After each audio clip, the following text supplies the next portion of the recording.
Hello, I'm Chris Flisher, and welcome to Turning of the Wheel, an intelligent, lively discussion on astrology, art, and adventure. Timing is everything, and as the great wheel turns, we are best prepared when we are best informed.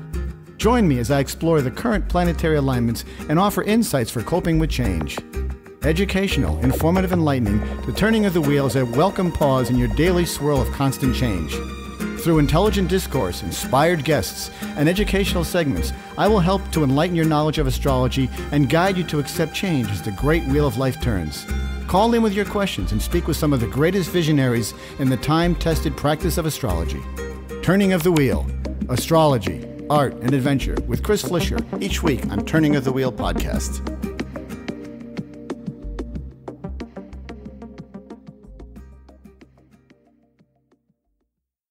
Hello and welcome to Turning of the Wheel. My name is Chris Flisher. As you know, this is a show about astrology, art, and spiritual adventure. And today we're going to be discussing the wonderful power of the moon, one of that great orb that hovers above us at night and sends its great power to us. We're going to be getting to my guest in a few seconds here. I want to remind you about my newsletter, which goes out every Sunday afternoon. In there you'll find the mundane alignments for the planets of the week to come, and then I break it out into individual signs. I always encourage you to read your sun sign and your rising sign and combine the two together. If you don't know that, you can get that from my website, where it has the rising sign calculator, and that's based on the time of birth. And you can also use a combination of the sun sign and the moon sign to see what's going on in your week to come. And one of those is going to ring a bell, and you'll find that the accuracy is there. So without further ado, let's get on to my topic and my subject and my wonderful guest. Her name is Simone Butler. Her website is astroalchemy.com. It's astroalchemy.com. Astroalchemy. And we're talking today about her new book, which has just come out, called Moon Power, Lunar Rituals for Connecting with Your Inner Goddess. So welcome to the show, Simone. It's great to have you on. Thanks, Chris. So what drew you to the moon, other than the fact that you're a Cancer? Right. Well, actually, Fair Winds Press asked me to write this book. Oh, that's on the great. moon. Wow. They had been noticing that the moon was in the news a lot lately with, you may recall, the blood moons that were happening in 2014 and 15. And, just it seemed to them that it was a topic that people could really relate to. And so they wanted to do a book on it, not necessarily astrological, but obviously I am an astrologer, so that's the twist that I took on it, was talking about the moon signs, the moon phases to some degree, and as well as the moon herself and various rituals that you can do for full moons, for new moons, and also talking about lunar lore from the past of, because every culture had a moon goddess back in the day. And so it's nothing new that we are fascinated by the moon. Yeah, it's our closest neighbor, and it's a wonderful, gigantic, big spotlight in the sky when you get those beautiful crisp nights in the fall or early spring when the air is clear and it's just you can practically read by it. It's a wonderful exchange of energy. You can just feel it in the air. One of the things that I have been speaking with different people over the course of the last year or so is the sort of this tilt towards the divine feminine, meaning that as evolution occurs, as we human beings evolve, we're going to be stepping into a period of time where we are embracing more of our feminine energy rather than the warrior-like masculine energy. I'm wondering if you touched on that at all. Well, I certainly do touch on that in the Aries moon chapter. Because, of course, Aries is associated with the planet Mars and the warrior energy. And when people have moon in Aries, whether you're a man or a woman, you do tend to have that warrior nature, very impulsive, very, in some cases, you can get easily angered, that sort of thing. But I don't think that having a warrior moon means that you can't also be compassionate. Think about, have you seen the Wonder Woman movie yet? Not yet, no, but I know about it, yeah. Yeah, it has its flaws as a film. I tend to be a little critical, more so than most people, because I've studied film and tried my hand at writing screenplays. But the meaning and the character, you know, I thought were really well done, because she is deeply compassionate. She's like the Aries moon archetype for sure.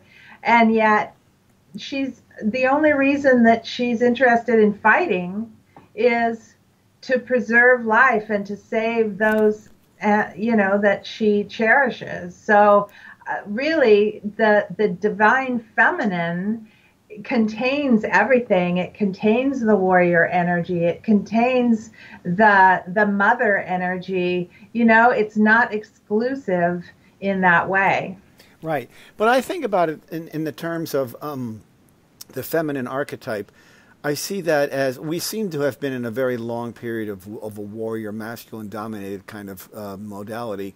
And, Right. and to see us shift into that would be a welcome relief, needless to say. And we all have this, you know, our connection with our mother is unique in itself, because, you know, sometimes we don't even know who our fathers are, and yet we always know who our mothers are, and we always have that connection. So their role in our life, as manifested by the actual physical mother as well as the metaphorical mother, as represented by the moon itself, are very prominent. And you know, they speak to our inner core, that inner child, that sort of primal person in us. And I think that's a wonderful way to go. And I would love to see us shifting towards the more of a feminine energy. I think we would do much better as a species if we were to shift that way. Well, this is very true, especially in terms of who's in power, because even though women have made some strides toward, you know, being in government and chairing being CEOs of a company and that sort of thing, still it's largely male dominated, and it's still the old patriarchal way of doing the masculine, of, you know, profit at any cost.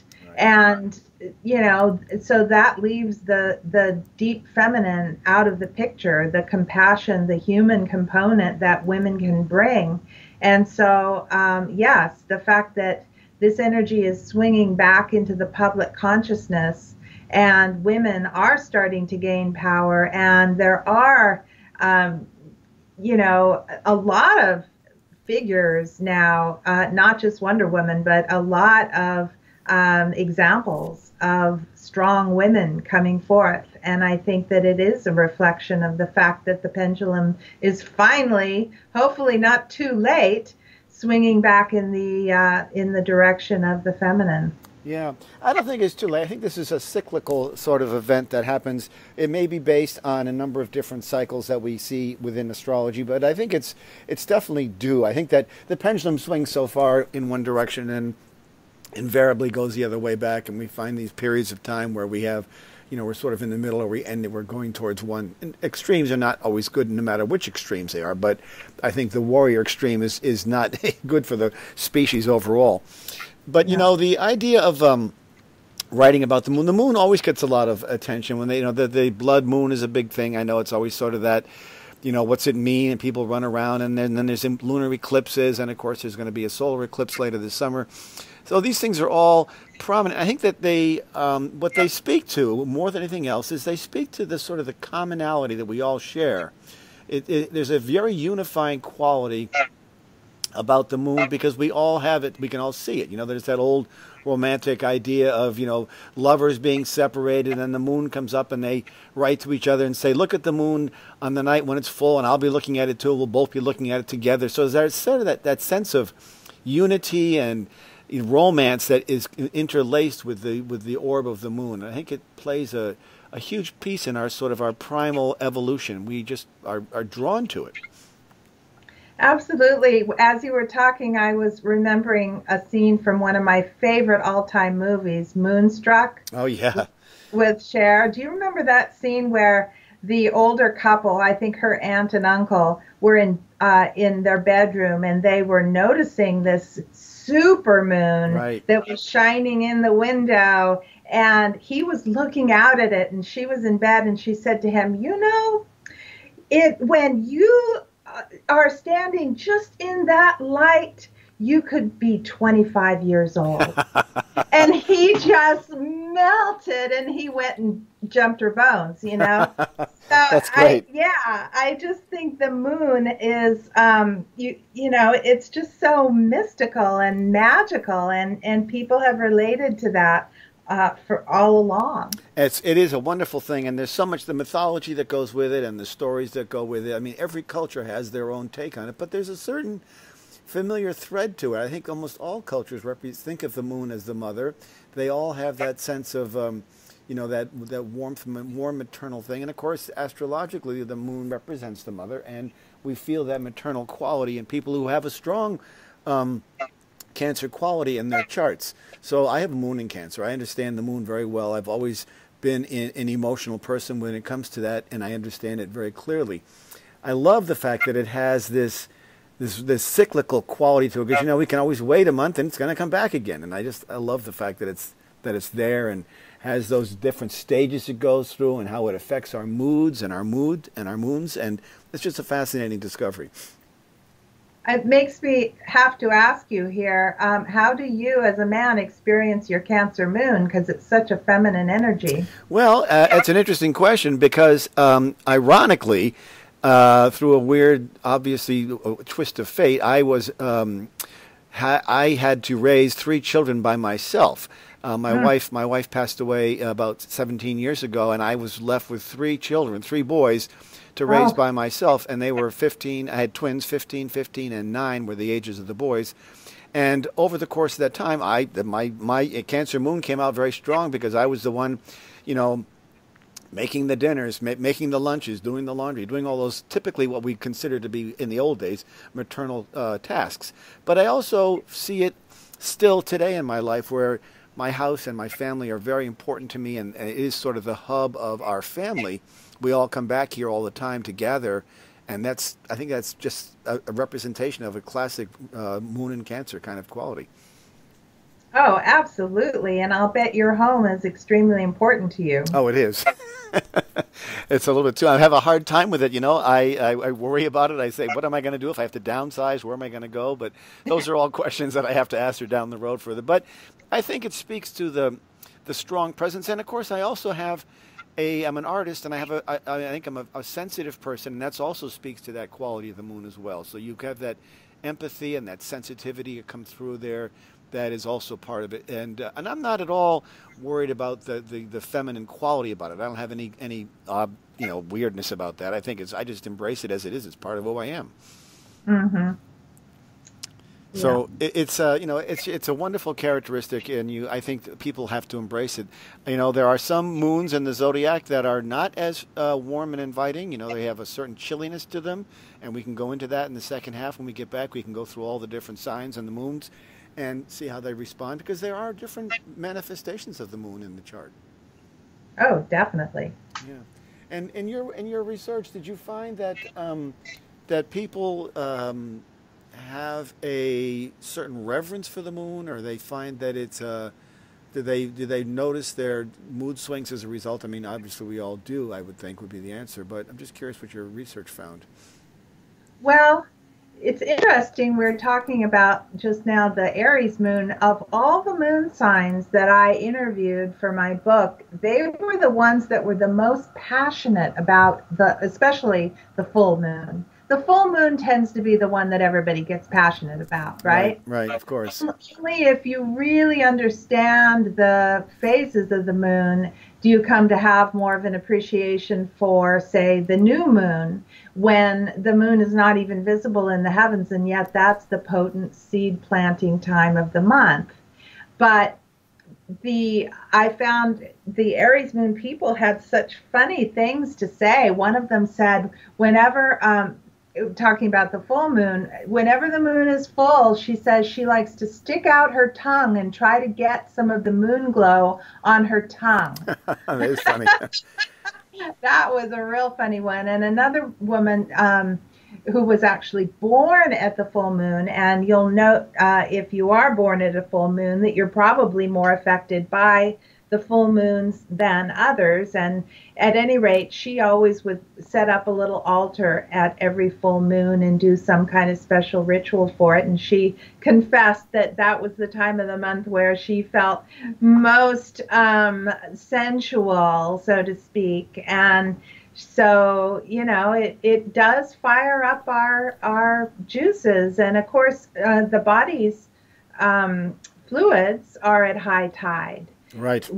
When the moon is full. And so, you know, that's one reason why it's a really bad idea to get surgery or have any kind of procedure that, you know, involves being under anesthetic or anything like that at the full moon, just because it's, you know, you're more prone to swelling, bleeding, all those kind of things. And there are many, many studies that have shown that to be true. Yeah, I mean, and of course the idea of the full moon, people always attributed to being the time of lunacy, I guess, for lack of a better word, you know, which comes from the word lunar, of course, and as time when people tend to go off the rails, if they do go off the rails. I'm not sure that may be part mythology, although, you know, you talk to hospitals and police stations, they say they've seen a lot more activity during the time of a full moon. Absolutely. Yeah. So it does have, and being so close to us and having the sway over the tides has got to impact us because we are composed of such large amounts of water ourselves. So the moon has a definite pull on us. And I feel the moon, especially, the time I feel it the most, I think when I probably feel it, if I had to quantify it or you know, identify when it bothered me the most or when I felt my lowest, was when I was opposing my natal moon. Is when the transiting moon is opposing my natal moon.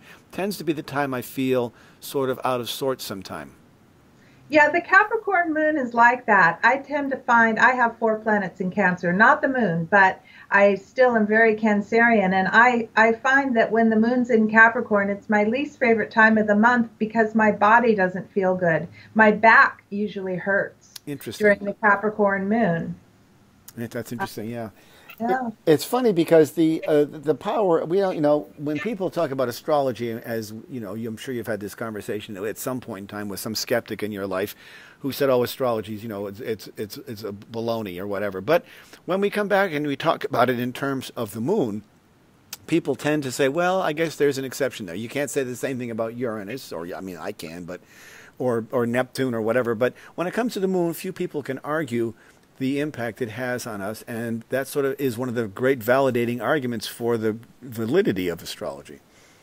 Right. Although most people don't even realize they have a moon sign. I know. And when they find that out, it's always interesting. I think when I do readings for people, I always say, you know, this is a very important piece of who you are, and it does explain. I mean, I have met, I think we'll get into this a little bit later, but many people with different moons and different signs do respond differently emotionally. There's a different emotional reaction based on where the moon is in your chart and the house as well. And I find that to be really very interesting. You know, my moon is in my 10th house, and I sort of, you know, here I am on the radio in a way that I'm emphasizing and expressing my moon in some unusual way, and that's exactly where it is. Of course, my moon is conjunct Uranus in my chart, so it does speak to that sort of, you know, the ability to be on the microphone and talking to the world and expressing my emotions and stuff. So it does seem to fit very well. Well, my sun in Cancer is conjunct Uranus. Oh. And it's in the 3rd house of writing and communication. So, yeah, and we're both astrologers, which is a Uranian profession. That's right. And it totally fits. You know, when you talk about, did you go into the sort of when you did some of your research, were you asking people if they noticed any, you know, distinct times of when the moon's presence was, like you mentioned that one person having a ritual? What sort of rituals do you find people doing? Or is it universal across all the signs, or more signs more prone to it than others? Well, people who are not spiritually oriented, of course, tend to not do what they would consider a ritual necessarily, but I find that especially with women, we are just kind of naturally prone to do ritual. Like, let's say someone passes away that was close to you. It's just instinctive to get a picture of that person with something that belonged to them, and put a vase of flowers there, and, just say some words, or, and call on spirit. There's just many things we do instinctively, and I'm sure men do as well, that could be termed rituals, because really all ritual is it's a way of kind of tuning in on nature and on spirit, however you may perceive that. So for some people who are more religiously oriented, it's about praying to God or going to church. That's their rituals. So the people I interviewed, of course, because I'm more spiritually oriented, in general, those people tended to be more spiritual too. And so they were predisposed to, at least going to rituals, like group rituals and things. And in some cases, doing little rituals of their own. And I think I'm good at inspiring people to do rituals.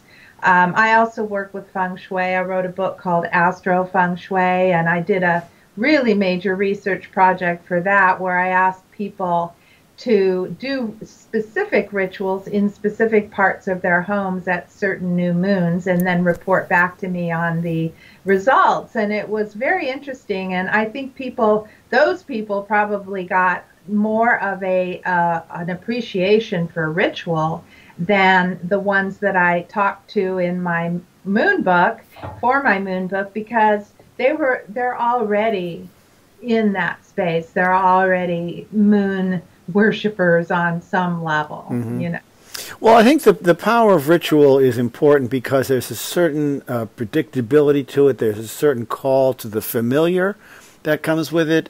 There's sort of this recognition. It brings us to a point in time where the simple act of a ritual, sort of the habitual quality, is grounding in itself. And I think that's a wonderful characteristic of a ritual. And I think it's great to be able to use these rituals in positive ways. One of the things I often recommend to my clients is to keep a moon diary. Keep a diary of how you feel and track it in accordance with the moon to see if you can find a patterns each month. And just do it for 2 months or 3 months, just if you're not inclined to keep going, just to see what sort of patterns you see and develop. And I think you'll be surprised by the sort of the repetition quality, sort of the recurring themes that come back to you at certain times of the month. Yeah, that's a great idea. I should start recommending people do that as well. Well, you have to be able to understand. All you have to do is go to astro.com and see where the moon is if you don't have the software or on your phone or whatever. But you can see where the moon is at any point in time and then keep track of that according to your own placement of your moon and see where the aspects are and how it works. And, of course, knowing when the void, of course, moon is important as well. So, it's a really nice, it's a grounding thing that I think it gives us a greater appreciation for our place in the universe. Right. Like today, the moon's in Leo. Mm-hmm. So, and yesterday, the moon was in Leo. A moon spends 2.5 days, generally, in a particular sign. And there are certain energies that go along with Leo that everybody is feeling to some degree, particularly if you have a Leo moon, or if you have a fire moon, Aries, Sagittarius. You would tend to be perhaps more outgoing, more energetic. Plus, it's a Tuesday, and that's Mars Day. I work with the planetary rulers of each day, and Mars is a very active, outgoing, fiery kind of a planet.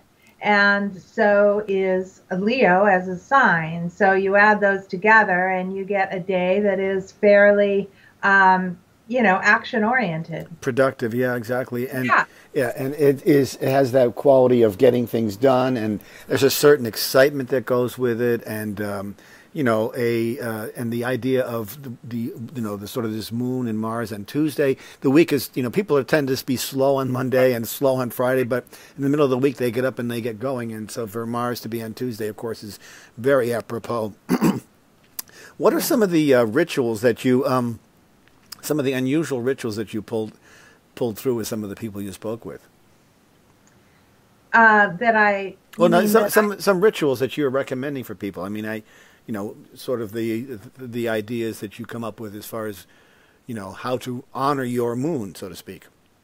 Right. Well, I talk about different things that are good to do on a particular day, whether your, if, especially if it's your moon. But then I also, in the book, I give more lengthy, involved rituals for both the full moon and the new moon of each sign. So, that's I think most people are more oriented toward doing either a new or full moon ritual, and those are the two power times of the month. So I think, and with the new moon, it's more, a deeper inward seed planting time. So the rituals in the book are more oriented toward that, whereas the full moon rituals are much more extroverted. It's good to do them out in nature if you can. It's good to do them in a group in many cases. And so a lot of my rituals for the full moon are group oriented, although not that you have to. And then I also associate each moon sign with a goddess. Right. And I talk about the different energies of that goddess, as well as the gemstones or the colors, whatever that, like, for instance, Lilith is the Scorpio moon goddess. And if you were to make an altar to Lilith, you'd want to add a glass of red wine and some dark chocolate and some maroon candles. So it's all about kind of bringing it all together in a sacred way at a sacred time of the month. Although I also encourage people to make up their own rituals at any time that you feel called to do a ritual. And the ritual could be as simple as cleaning the house. Anything you do with intention is a ritual. You can take a shower, or you can take a ritual shower and cleanse yourself of the day, so the difference is in intention. So ritual can become a part of your daily life. I mean, I have an altar that I do ritual at every single morning. And I call on certain guides and entities and deities to be with me and bless the day. And I ask for a blessing on everything I'm about to do that day. And then if there are ongoing things that I need help with, I ask for help on that. And I give gratitude as well. So I think that once you start doing ritual, whether it's with the moon or whether it's just, privately on your own whenever you feel called, it really changes your life. It makes you feel more connected. It does. And you feel, I think it allows you to connect with the world in a way that is not, based on some sort of man-made connection. It's great to get together on Facebook and stuff like that. But I think the moon transcends all that and brings us to a new level where we see this, as I mentioned earlier, this common universal sort of primal association and relationship with the moon that I think just speaks to our core and is very affirming in that great maternal way. Yeah. We're talking today with Simone Butler. She's just released a new book called Moon Power, Lunar Rituals for Connecting with Your Inner Goddess. Her website is astroalchemy.com, astroalchemy, astroalchemy.com. And we're going to be taking a short break here. We'll be back in a few minutes, but I encourage you to look at her website and look up the book. And we'll be back in a few seconds to continue our discussion about Moon Power, Lunar Rituals for Connecting with Your Inner Goddess. So hang in there. What is your destiny? Where are you going? What is your real purpose? Do you know? Do you want to know? Of course you do. It's your duty to yourself. We are all here for a reason, and we all have great potential. Discover all of this and more with a professional astrology reading. My name is Chris Flisher, and I can help you. Discover your strengths and work on your weaknesses, and live your life to its fullest capacity. Based on your birthday, birthplace, and birth time, an authentic astrology reading will allow you to live your life to the fullest and reveal your true purpose. Only real astrology can give you real information. It is your destiny, and it is your path. Write me at chris@chrisflisher.com and book a reading today, or call me at 978-393-1036. That's 978-393-1036. www.chrisflisher.com.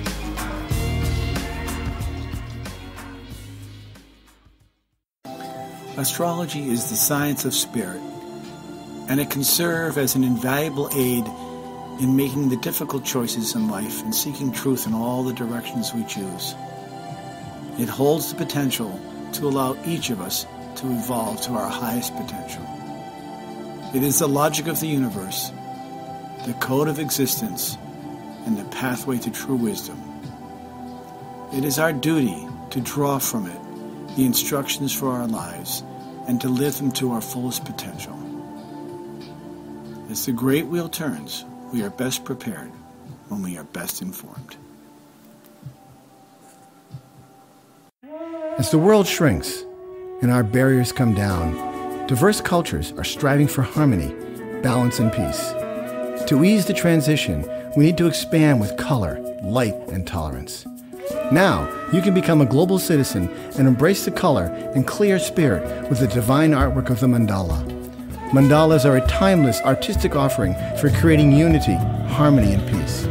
My name is Chris Flisher, and I've spent years creating mandalas, and they are now available online at www.turningofthewheel.com. Come and experience the world of color, form, and function with t-shirts, coffee mugs, note cards, and limited edition prints. These vibrant, lively paintings and products express optimism, oneness, and spiritual balance for all who use them. www.turningofthewheel.com. That's www.turningofthewheel.com. And enter a world of possibility and color.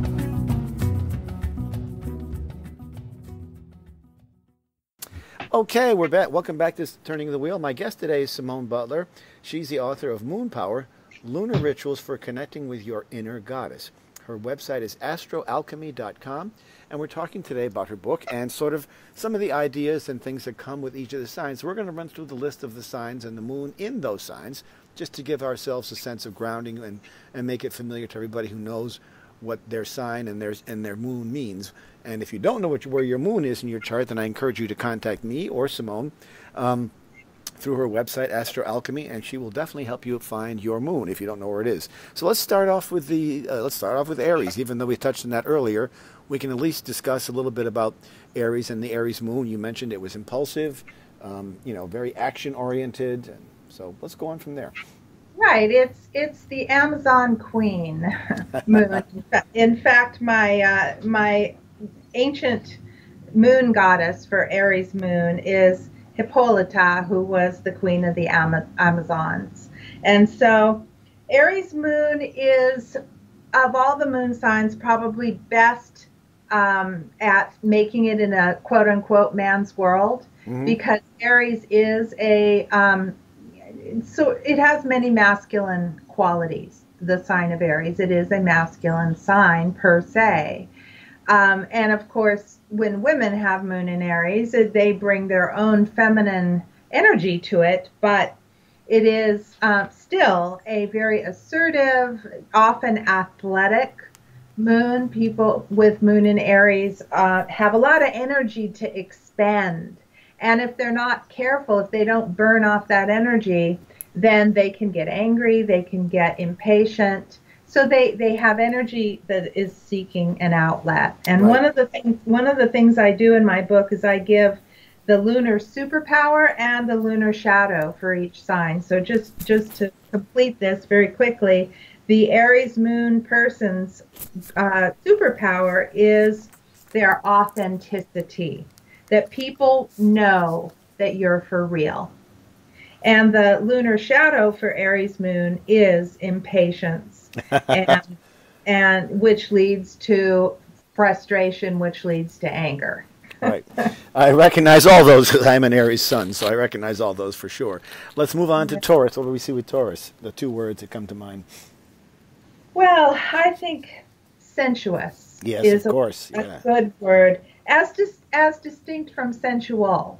Sensual we think of more in the sexual terms, and that's not to say that Taurus can't be a very sensual moon, but sensuous also includes the arts and nature, and sensuous is a way of experiencing life that in its beauty. And I think of people with moon in Taurus that I know, most of them have gardens. Yes, they absolutely. are, you know, very, very oriented to Well, nature. it's tied to the senses. That's what the word sensuous comes from. It's tied to the senses, and they are very in line with their senses. Right. And so moon and Taurus people are very steadfast. You can count on them to get things done, but they can get stuck in old ways. I know so many Taurus moons who have lived for decades in a place that they've wanted to leave for years, but they can't somehow uproot themselves from their comfort zone. So, you know, we sometimes find the couch potato type with moon in Taurus, right? Yes, absolutely stubborn, immovable. Yeah. Yes, that too. And so the superpower for moon in Taurus is steadfast devotion. And that's why so many people tend to cling to you if you have that sign, and you can even easily be an enabler, you know, whether that be financially or otherwise, and you know, because you're the rock.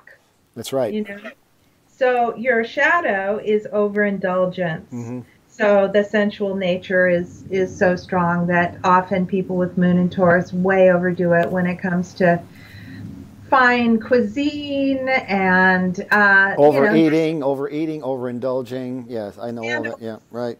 Spending, because they seek their security through the things that they own often, and that includes the home. Right. And most of them have a really nice home, and you know, often they spend more than they should on decorating it or you know, other things related to home. Right. We go to the Gemini moon. I know several Gemini moons. They're very quick thinkers. They have a certain emotional spark to them, I think. Yeah, that's me. I have Gemini moon.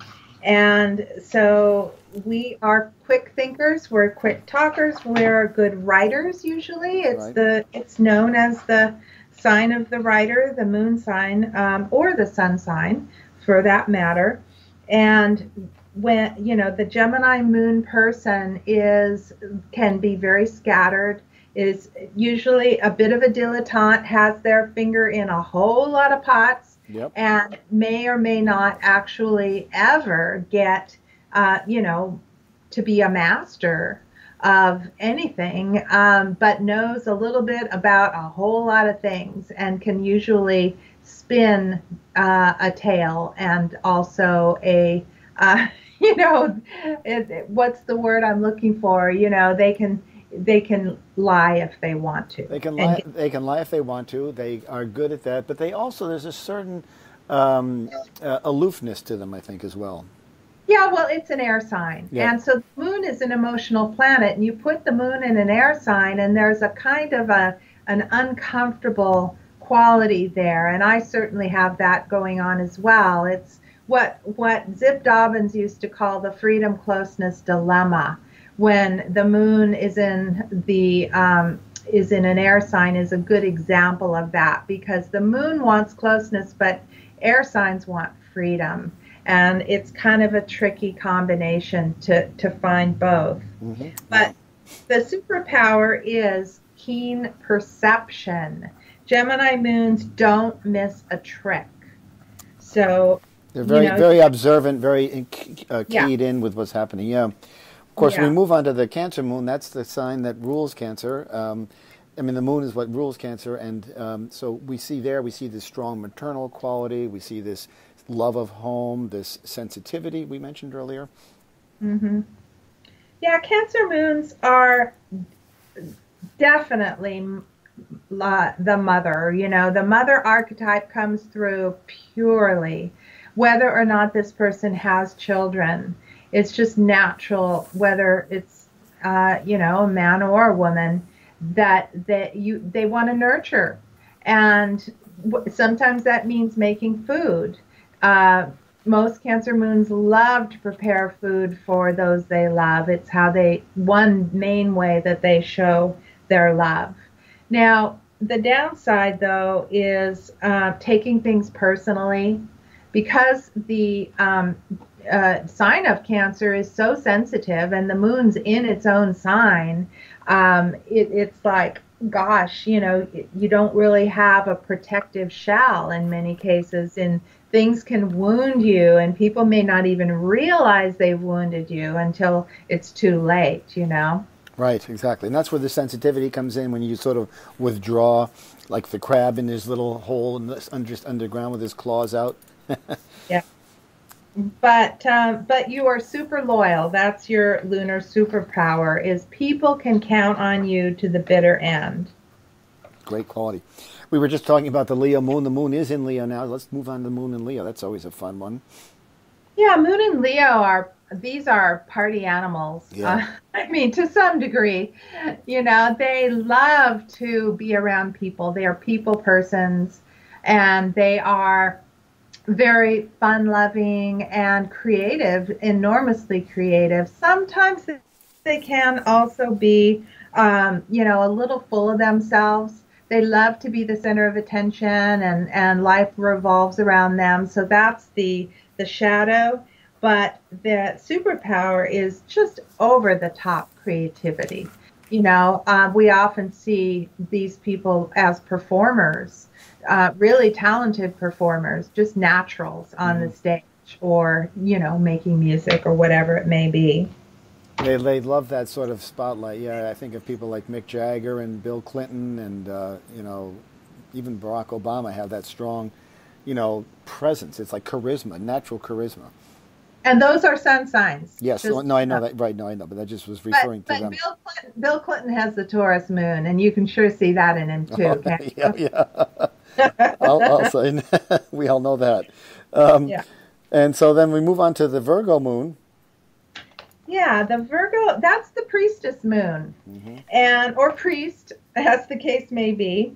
Of course, my book is geared toward women, so I put it all in that vernacular. But the Virgo is an earth sign, and it's connected to nature and agriculture and the planting and harvesting and all of that. So people with Virgo moon generally are very interested in health and healing and herbs and growing their own vegetables. And so there's a you know, a purity about the Virgo moon, which is, you know, and also a sensuality, an earthy sensuality that is truly a superpower.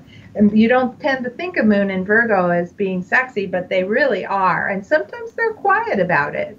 Yeah. They're not going to, you know, jump all over the place like the Leo Moon is to let you know how sexy they are. But believe me, it's there, and it certainly comes out behind closed doors. Right, exactly. But their lunar shadow is fault-finding and pickiness. I know many Virgo moons. I've lived with several, and they can be tough to live with because everything has to be a certain way. You know, I had one boyfriend that had a Virgo moon. He alphabetized his spices. You know, he had a different toothbrush for every day of the week. So, you know, they can be a little obsessive, compulsive, but you gotta love them anyway. No, it's true, and you can see that in the Virgo sun as well. All those characteristics are there. I always think of Felix Unger from The Odd Couple as sort of this obsessive, compulsive cleaner. You know, the kind of person that wants everything just right. That's very much of the case. Exactly. Yeah. Then we move on to Libra. Right. The Libra moon person is very concerned with relationships and equality and fairness and justice in relationships.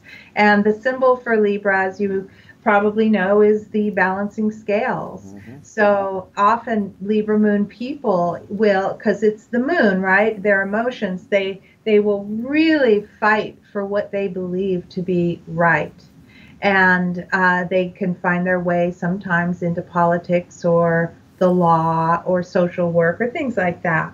So they're very good at relationships, sometimes to a fault, in the sense that you let other people take advantage of you, or you are too much of a people pleaser.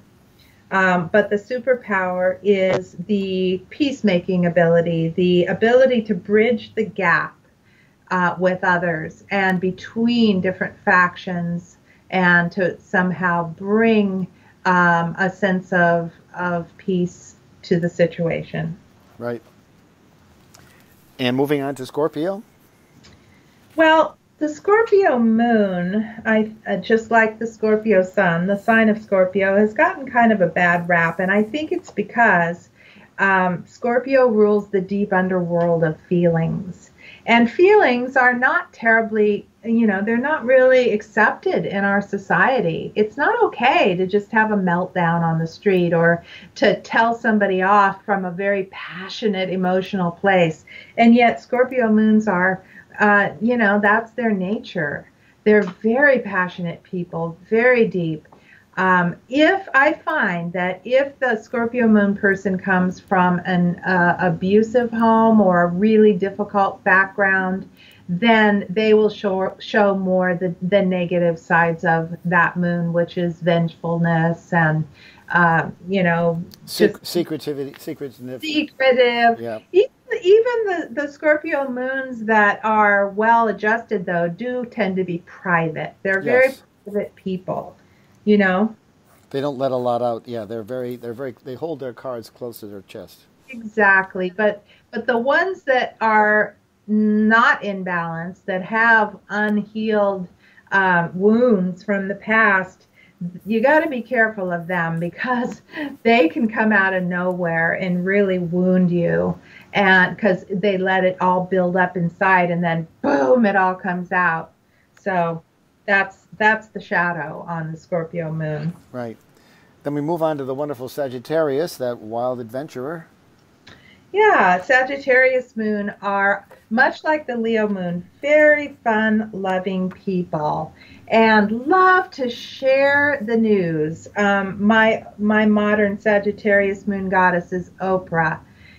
Think about, she's an Aquarius by sun sign, but think about how with her Sag moon, I mean, she's got homes in like 6 different places in the world, and she started that book club. It's all about reading and all about sharing, wisdom and adventures with other people. So that's, I mean, all the Sag moons I know, they are on the move. They can barely sit still. They are going here, jumping a plane there. That's just Sag, which they can burn the candle at both ends, and that can be a real downside, as can being too preachy, because you know the truth and you're just going to tell everybody what it is, right? Right, exactly. But the superpower is their generous spirit. They're among the most generous of all the moon signs. Yes, that was perfect. And see, much of what we see with the moon is also manifested in the actual nature of the sun sign as well. They seem to be, you represent them in close proximity, and you always see that linkage there that makes so much sense. When we get to the Capricorn moon, we see again, we have that grounded, earthy foundation. Right. Most Capricorn moons are pretty good at business. They have an instinct for that. But there's also a tendency with that moon sign to suppress the feelings and to maybe not even know what you're feeling, because you learned at a young age, which that's the moon, and that's the difference between the sun and the moon in the chart, is the moon is your past, it's your childhood, it's your upbringings, in many cases your mother, and what she modeled for you or taught you. And many people with moon in Capricorn had very tough, no-nonsense mothers who didn't really model for them what it is to be tender with yourself, or it's okay to cry, or, that's the downfall for that moon sign. Yeah. As practical and earthy as they are and able to get things done and do for others, they often don't really know how to take care of themselves emotionally. There's a certain guardedness to it. There's it's sort of a very guarded, cautious moon in that regard. Right. And yet, the superpower is the determination. It's that mountain goat going up the mountain there and just taking one step after another and finally getting there. Mm-hmm. Whereas the shadow is inflexibility and a rigid attitude, which is why you often find with Capricorn types spinal issues, sore backs. Exactly, and sort of a hunched overness sometimes, because they're so tightly wound in some ways. They're just so Right. firm, I guess is the word for it. Then we move on to the Aquarius moons. Right. So again, we have a moon in an air sign, just like with Gemini that we saw in Libra. And when the moon's in an air sign, these are usually very friendly people, and especially in Aquarius, which is the sign of friendship, and very innovative and the first to jump on the bandwagon and try something new. And yet, Moon in Aquarius also has trouble feeling their own feelings and even knowing what they feel. And so that is one of their downfalls. And also fear of emotional involvement, because they fear that they may lose their freedom, which they prize above all else. Right. Whereas the superpower is the open, friendly approach to life, and everybody wants you on their team and to be their friend. So. Absolutely. And then, of course, we come to the Pisces moon. Yeah, here we have a moon in a water sign again, which is a comfortable place for the moon to be on many levels, in the sense that Moon in Pisces, since that is a very spiritual sign, these people are usually instinctively quite spiritual. However, I also find that Moon in Pisces people often feel overwhelmed. Pisces rules the ocean, and they can feel like they're drowning or like they are caught in a tidal wave of emotion and feeling that has no end. So they have to learn how to set boundaries and how to, yes, you want to honor your feelings, but there's a point at which you have to say no to others who are triggering your feelings, or, stop doing those addictive practices that are making you so miserable, right? Exactly. Yeah, exactly. But your superpower is your imagination, and because these are very creative people, often artists, poets, musicians, and the shadow is playing the victim. And that's a real tricky one with Moon in Pisces. They, like Moon in Cancer and Scorpio, they feel things very deeply. They get easily wounded. Mm-hmm. And so it's easy for them to blame others for, and to be the martyr or the victim if they're not careful. Right, there's an emotional, not emotional weakness, but an emotional fragility there, I think, with the water signs. They have this deep empathy, and they're very intuitive, and as a result, sometimes they can take on more than they need to, and I think that's what you're referring to.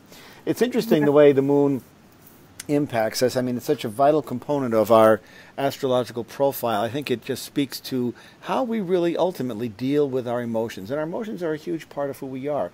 We act through emotions. We express ourselves to others through emotions. It's how we connect is via emotions, whether those be good or bad. And emotions run, of course, the full gamut. But they're such a vital part of what makes us human. We have all sorts of variations. We have anger. We have love. We have and everything in between. And the moon really is where we find that vessel of our emotions coming to fruition.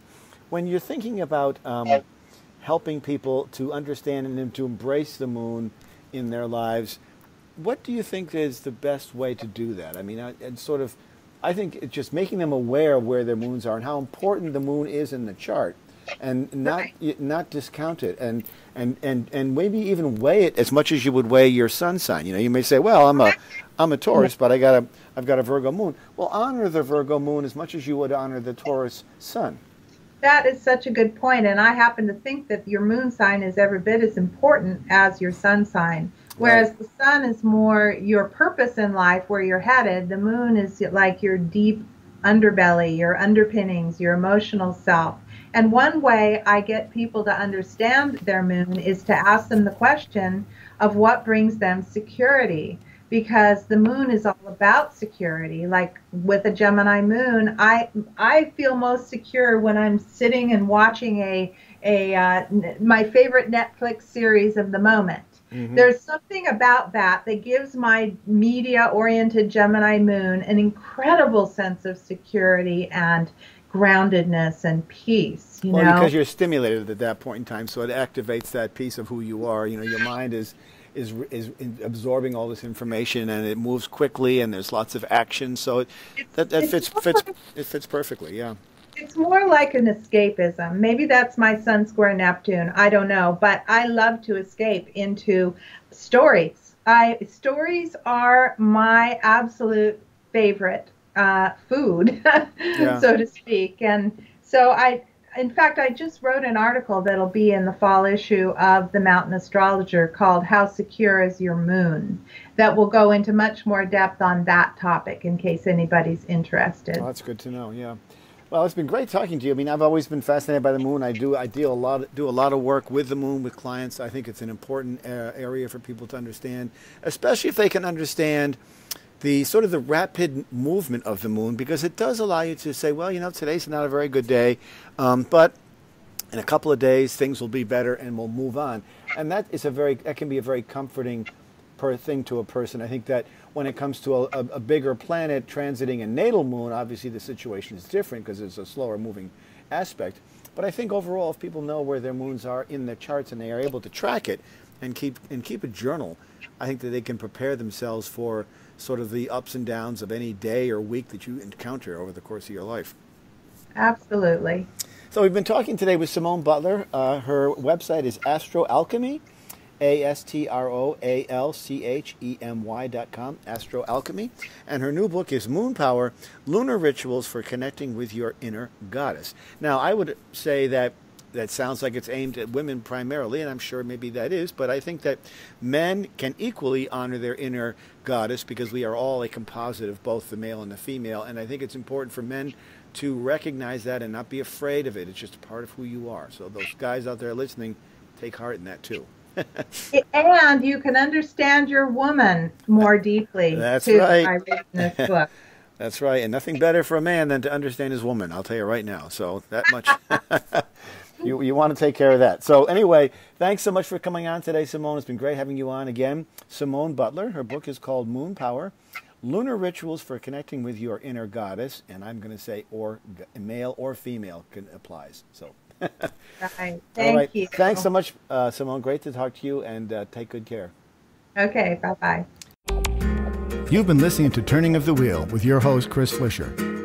To schedule a reading with me or to order artwork, you may visit my website at www.turningofthewheel.com. That's www.turningofthewheel.com. Or you can call me at 978-393-1036. Thank you. And as always, be open to possibilities.